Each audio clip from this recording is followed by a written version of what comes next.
Hello दोस्त, कैसे हो? स्वागत है आपका इस चैनल में। आज इकोसिस्टम का बहुत इंपॉर्टेंट टॉपिक डिस्कस करेंगे जिसका नाम है डिकम्पोजिशन। और आपको पता है कि डिकम्पोजिशन कितना कंसेप्चुअल टॉपिक है, तो आइए बिना टाइम वेस्ट किए स्टार्ट करते हैं। डिकम्पोजिशन क्या होता है? सबसे पहला टर्म कि अगर आपसे कभी पूछा जाए कि अनडिकम्पोज्ड मटेरियल, तो अनडिकम्पोज्ड मटेरियल को अपन डेट्राइटस के नाम से पुकारते हैं, पार्शियल डिकम्पोज्ड को अपन डफ के नाम से पुकारते हैं, और कंप्लीट डिकम्पोज्ड को अपन ह्यूमस के नाम से पुकारते हैं। मैंने कहा है कि अनडिकम्पोज्ड मटेरियल को डेट्राइटस कहेंगे, लेकिन डेट्राइटस और लीटर में क्या डिफरेंस है? जो फ्रेशली फॉलन मटेरियल है, फ्रेशली फॉलन जो तुरंत गिरा हो, उसे लीटर कहते हैं, और जो गिर के अपनी आइडेंटिटी लूज कर देता है, कचड़े में मिक्स हो जाता है, उसे अपन डेट्राइटस कहते हैं। पेड़ से पत्ती टूटी, लीटर फॉल, तुरंत फ्रेशली फॉलन मटेरियल को अपन लीटर कहते हैं, लेकिन जो अपनी आइडेंटिटी लूज करके कचड़े में मिक्स हो जाए, उसे अपन डेट्राइटस कहते हैं। तो सबसे पहला पॉइंट कि अनडिकम्पोज्ड डेट्राइटस या लीटर के नाम से पुकारा जाएगा, पार्शियल डिकम्पोज डफ के नाम से पुकारा जाएगा, और कंप्लीट डिकम्पोज ह्यूमस के नाम से पुकारेंगे। और ये पॉइंट आपको ध्यान में रहना चाहिए, तभी आपको डिकम्पोजिशन समझ में आएगा। तो आइए डिकम्पोजिशन समझते हैं क्या होता है। ध्यान से देखिएगा, डिकम्पोजिशन समझते हैं क्या होता है। मैंने कहा कि ये पेड़ से पत्ती भी टूटी है, पेड़ से पत्ती भी टूटी है, पेड़ भी टूटे हैं, और एनिमल भी मरे हैं। ये एनिमल है, जैसा भी आपको जिस तरीके से मारना है मार दीजिए। पेड़ से पत्ती भी टूटी, पेड़ भी टूटे, एनिमल भी मरा। ये सारा कचरा किस नाम से पुकारा जाएगा? डेट्राइटस के नाम से पुकारा जाएगा, डेट्राइटस।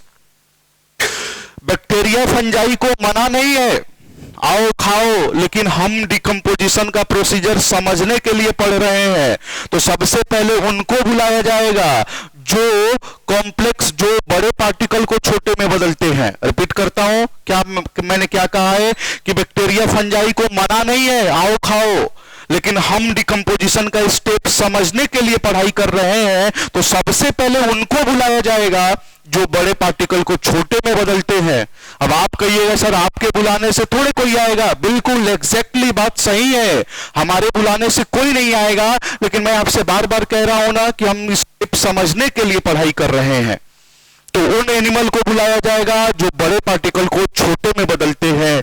तो सबसे पहले यहां पे डेट्राइटिवोर एनिमल को बुलाया जाएगा, डेट्राइटिवोर एनिमल को बुलाया जाएगा। और डेट्राइटिवोर एनिमल के अंदर अर्थवॉर्म आएगा, अर्थवॉर्म आएगा, एंट्स आएंगी और टर्माइट आएगा।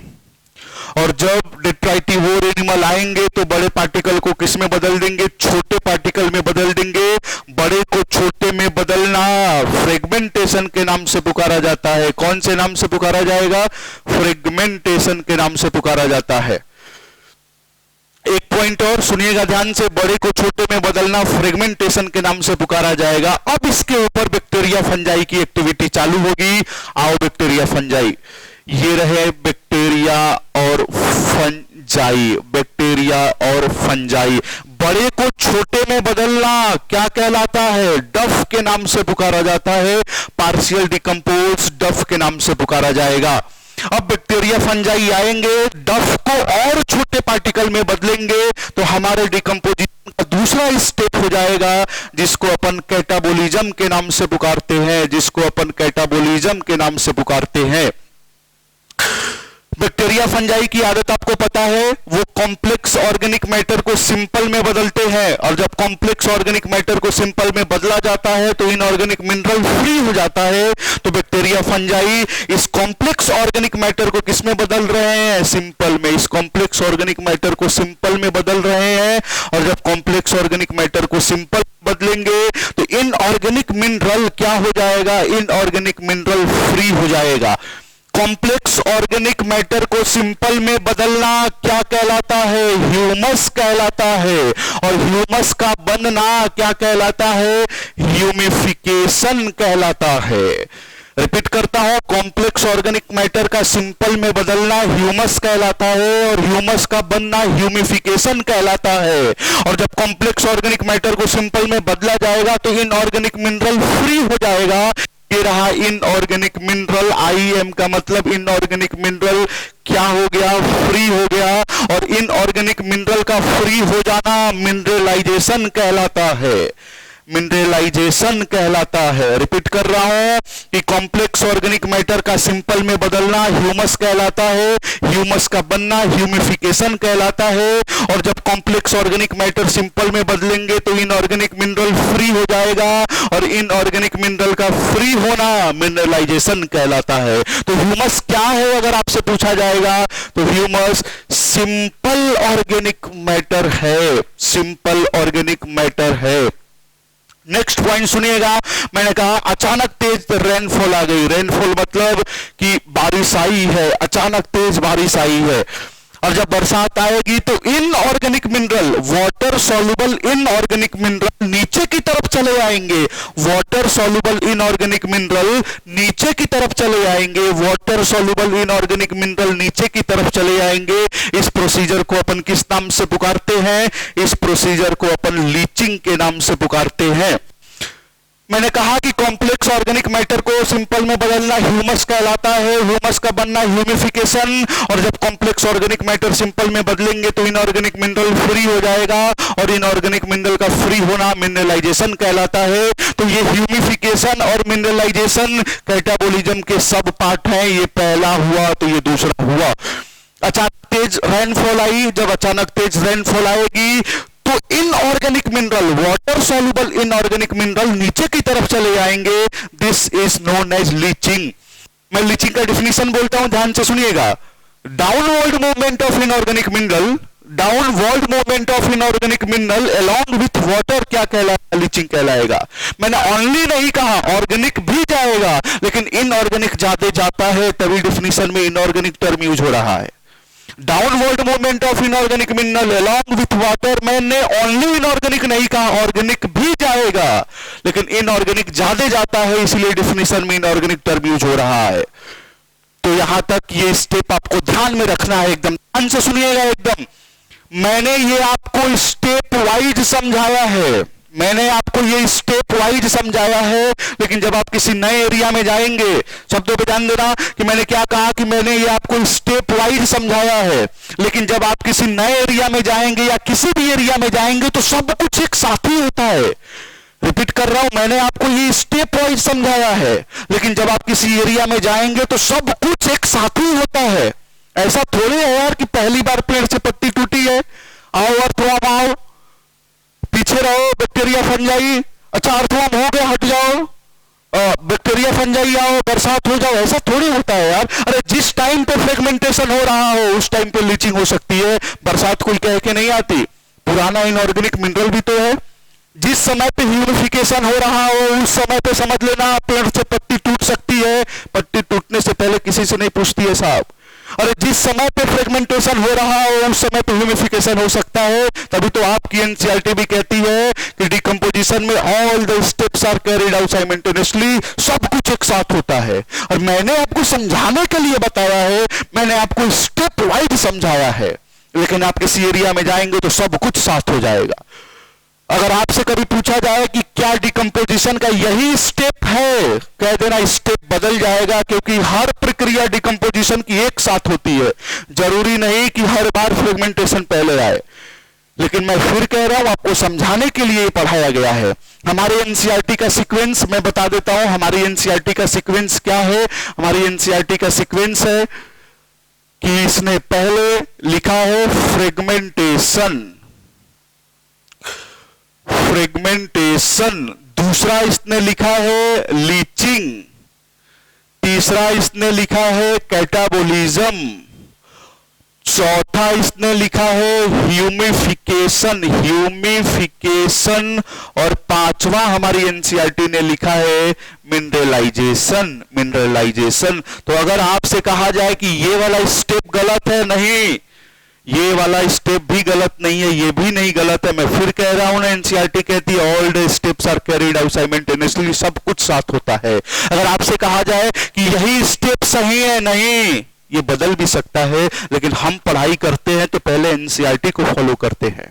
ठीक, तो इतनी बात एनसीईआरटी आपसे डिकम्पोजिशन में कह रही थी। आइए थोड़ा ह्यूमस के बारे में समझ ले। ह्यूमस डार्क कलर का होता है, डार्क कलर का होता है humus.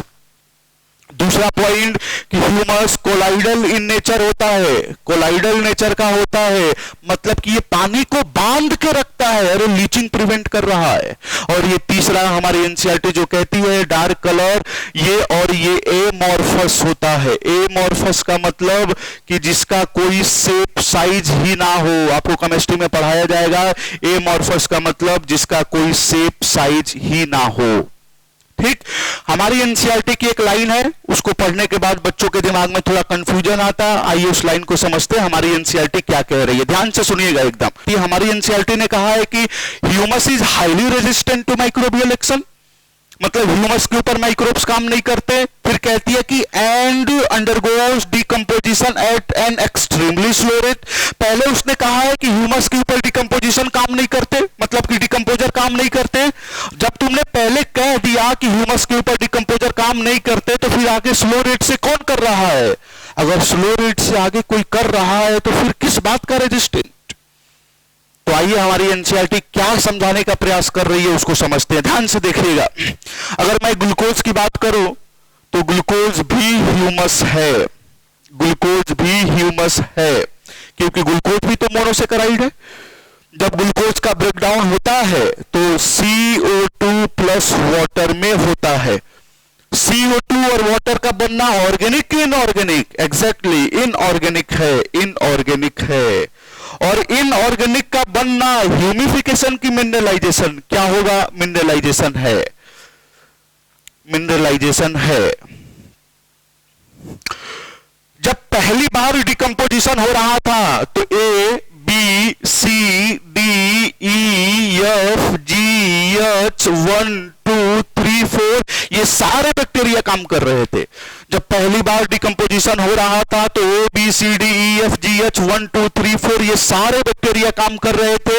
A, B, C, D, E, F, G, H ये ऐसे बैक्टीरिया हैं कि जो ह्यूमिफिकेशन कराते हैं, और 1, 2, 3, 4 ये ऐसे बैक्टीरिया हैं जो क्या कराते हैं? मिनरलाइजेशन कराते हैं। एक पॉइंट याद कर लीजिएगा, हर बात का बैक्टीरिया अलग होता है। लिग्निन का अलग तो सुबेरिन का अलग, पैरेनकाइमा का अलग तो कोलेनकाइमा का अलग, हर बात का बैक्टीरिया अलग होता है। जब एक बार ह्यूमस तैयार, शब्दों पे ध्यान देना, जब एक बार ह्यूमस तैयार तो A, B, C, D, E, F, G, H bacteria काम नहीं कर सकते, क्योंकि अब उसका ह्यूमिफिकेशन नहीं, मिनरलाइजेशन हो रहा है। आगे की तरफ काम करेगा तो 1, 2, 3, 4 ही करेगा। अरे मैंने इनका नंबर कम बनाया क्योंकि स्लो रेट से हो रहा है। हमारी एनसीईआरटी कहती है humus is highly resistant to microbial action, which microbes? जो ह्यूमिफिकेशन कराते हैं। तो ये लाइन पढ़िएगा, आपको जरूर मिल जाएगा। चलिए ये भी समझ लेते हैं कि डिकम्पोजिशन फास्ट और स्लो कैसे होता है। थोड़ा सा और पॉइंट बचा है, छोटा सा पॉइंट, उसको भी समझते हैं। ध्यान से देखिएगा एकदम, कि अगर मैं कहूं कि डिकम्पोजिशन फास्ट कब होता है और स्लो कब होता है, हमारी एनसीईआरटी कह रही है, तो मैं आपको उसको समझा रहा हूं। ध्यान से देखिएगा। जब टेम्परेचर ज्यादा है तो डिकम्पोजिशन सीधी सीधी बात है फास्ट होगा। एरोबिक कंडीशन अगर है तभी भी डिकम्पोजिशन फास्ट होगा। अगर मॉइस्चर ज्यादा है तभी भी डिकम्पोजिशन फास्ट होगा। अगर nitrogen in sugar containing substance है तभी भी डिकम्पोजिशन आपका क्या होगा? फास्ट होगा। आपको पता है ना, most of decomposer aerobic nature के होते हैं। ठीक, अगर लिग्निन ज्यादा है तो स्लो होगा, सुबेरिन है तो स्लो होगा, काइटिन है तो स्लो होगा। नेक्स्ट पॉइंट और सुनिएगा कि अगर एनएरोबिक कंडीशन है तभी भी क्या होगा? ये डिकम्पोजिशन आपका स्लो होगा। एनएरोबिक कंडीशन भी है तो डिकम्पोजिशन आपका स्लो होगा। तो इतनी बात एनसीईआरटी आपसे डिकम्पोजिशन के बारे में कह रही थी, और जितनी बात एनसीईआरटी आपसे डिकम्पोजिशन के बारे में कह रही थी उतनी बात मैंने कंप्लीट कर दिया है। तो अगर आपको वीडियो अच्छा लगे तो चैनल को लाइक करना, सब्सक्राइब करना और शेयर जरूर करना। Bye bye.